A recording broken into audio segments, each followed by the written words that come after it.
ठीक है कि जन्म उनका 47 के बाद हुआ, नहीं तो मेरा ये कहना है कि वो कहते कि देश को आजादी भी मैंने ही दिलवाई है। तो फटीड इस बार जोर का उड़ा है, इसलिए किसी तरीके की कोई आवाज चूं चपड़ कहीं नहीं हो रही है।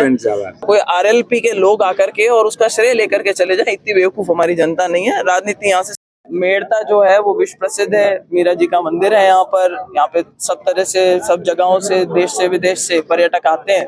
और ऐसे में जो हमारे लोक देवता है वीर तेजाजी महाराज, उनके नाम से जो आज यहाँ पर एक द्वार बनने के लिए शिलान्यास का कार्यक्रम रखा, जिसमें सभी पार्टी के लोग आए मंच पे, सभी धर्मों के लोग आए एक साथ, और एक अच्छी शुरुआत यहाँ पे और हो रही है। इसके बाद में भी उन्होंने आगे प्रोग्राम बना रखा है कि अम्बेडकर जी के नाम से एक द्वार और बनाएंगे। तो मैं बधाई के पात्र हैं, इनको मैं बधाई देना चाहती हूँ कि जो मेड़ता है वो एक एग्जाम्पल सेट कर रहा है अपनी तरफ से, जहाँ पे 36 कौम के लोग, सभी धर्मों के लोग साथ आकर के आपसी सौहार्द बनाने का, एक बहुत पॉजिटिव वातावरण बनाने का यहाँ प्रयास कर रहे हैं। उसके लिए सभी को बहुत बहुत आभार। तो भाई वो तो ठीक है कि जन्म उनका 47 के बाद हुआ, नहीं तो मेरा ये कहना है कि वो कहते कि देश को आजादी भी मैंने ही दिलवाई है। एमएलए आपके भारतीय जनता पार्टी से हैं, एमपी यहाँ पर जो है लोकसभा का क्षेत्र उनका लगता नहीं है, यहाँ पर जो एमपी है वो भारतीय जनता पार्टी से है, और उन्होंने अपनी सोशल मीडिया प्रोफाइल पे लगाया। मुझे तो अचंभा होता है देख करके कि श्रेय लेने की इतनी भारी होड़, जनता इतनी मूर्ख नहीं है कि भारतीय जनता पार्टी की सरकार में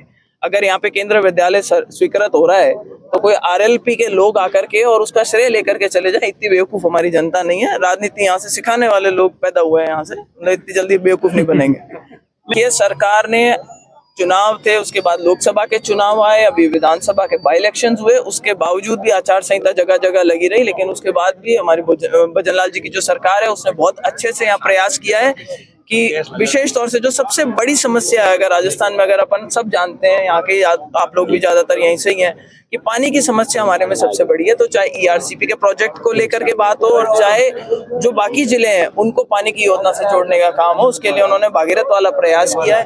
केंद्र की सरकार की तरफ से उनको पूरी तरह से मदद मिल रही है। मेरा ये मानना है कि आने वाले समय में ये जो डबल इंजन की सरकार है, अभी 4 साल बाकी पड़े हुए, बहुत अच्छे कार्यक्रम, अच्छी योजनाएं यहाँ पे आएगी। और जैसा कि मैंने कहा कि जन कल्याणकारी योजनाओं के लिए हमारे प्रधानमंत्री जी हो, चाहे हमारे मुख्यमंत्री जी हो, उनकी तरफ से हमेशा ये आता है कि आप तो प्रोजेक्ट लेकर आओ, अगर जनता की इससे कोई समाधान होता है तो उसके लिए बजट का प्रावधान हम करेंगे, ये हमारी जिम्मेदारी रहेगी।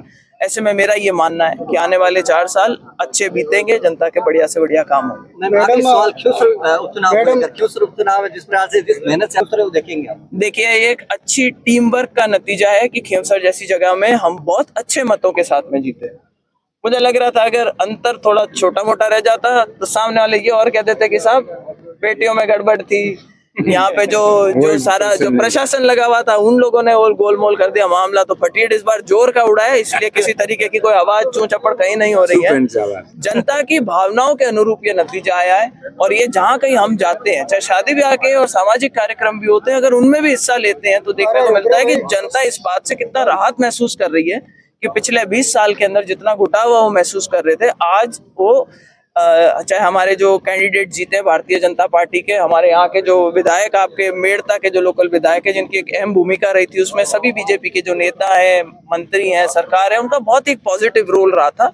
और हम सब की तरफ से एक ये कलेक्टिव एफर्ट रहेगा कि रेवत राम जी डांगा जी के हमारे सानिध्य में हम मिलकर के जो खेमसर विधानसभा, जो काफी लंबे समय से एक प्रायोजित तरीके से विकास से दूर रही है, उसमें ज्यादा से ज्यादा विकास के नए आयाम खड़े कर सकें, ऐसी हमारी कोशिश रहेगी। इसी के लिए हम लोग प्रयासरत रहेंगे। उसको बड़े दिल से, अंदर की दिल की गहराइयों से उन्होंने ये अपील करी थी हमारे कृषि मंत्री जी से कि भाई इस बात को सुनो।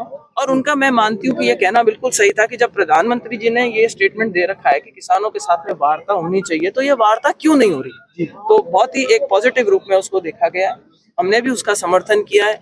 और मुझे ऐसा विश्वास है कि आने वाले कुछ समय में किसानों के साथ में एक अच्छी पॉजिटिव सकारात्मक वार्ता होगी, जिससे जो उनकी समस्याएं उनका हल निकलेगा।